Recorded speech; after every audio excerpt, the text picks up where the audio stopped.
கிறிஸ்துவுக்குள் என் அன்பு தேவ பிள்ளைகளே, கர்த்தர் உங்களை ஆசீர்வதிப்பாராக. இந்த ஆத்மீக யாத்திரை நிகழ்ச்சியின் வாயிலாய் உங்களை சந்திப்பதிலே மிகுந்த மகிழ்ச்சி அடைகிறேன்.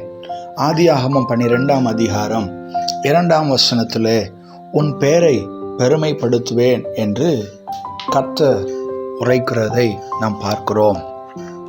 தேவன் பெருமையுள்ளவர்களுக்கு எதிர்த்து நிற்கிறார் அல்லவா? தேவன் நம்முடைய பெயரை உயர்த்துவதனால் அவருக்கு என்ன லாபம்?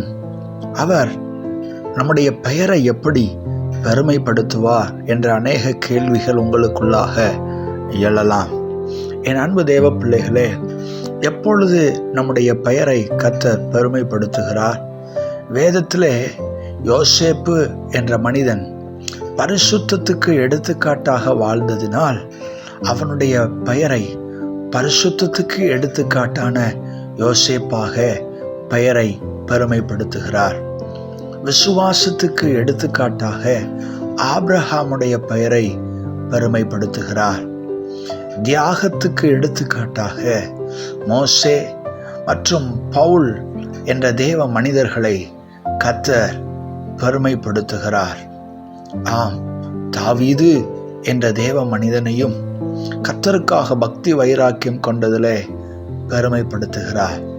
உங்களுடைய பெயரையும் பெருமைப்படுத்துகிறார் என்றால் நிச்சயமாக தேவனுக்கு அடுத்த காரியத்திலே உங்களுடைய பங்கை, உங்களுடைய முக்கியத்துவத்தை வைத்து உங்களுடைய பெயரை பெருமைப்படுத்துவார். உங்களுடைய பெயர் பெருமைப்படுகிற அளவுக்கு நீங்கள் தேவனுக்காக தியாகத்திலே, விசுவாசத்திலே, பரிசுத்தத்திலே வாழும்போது கடினமான இந்த பூமியிலே, முட்கள் நிறைந்த பூமியிலே, பாவம் நிறைந்த பூமியிலே, சத்துரு கர்ச்சிக்கிற சிங்கம் போல் வகை தேடி சுற்றி கொண்டிருக்கிற இந்த நேரத்திலே நீங்கள் கர்த்தருக்காக வாழும்போது நிச்சயமாக கர்த்தர் உங்களை எடுத்துக்காட்டாக அநேகருக்கு முன்பாக உங்கள் பெயரை பெருமைப்படுத்துவார். கண்களை மூடி ஜெபிக்கலாம். அன்பும் இரக்கம் நிறைந்த நல்ல தகப்பனே, எங்களுடைய பெயரை பெருமைப்படுத்த நீர் விருப்பம் உள்ள தயவுக்காக ஸ்தோத்திரம். உம்முடைய விருப்பத்திற்கு ஏற்றவாறு எங்களுடைய வாழ்க்கை அமைக்கப்பட நாங்கள் எங்களை முழுவதுமாக அர்ப்பணித்து உமக்கென்று வாழ அனுக்கிரகம் செய்யும்.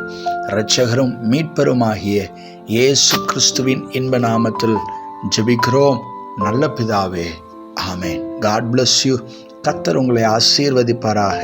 ஆமேன்.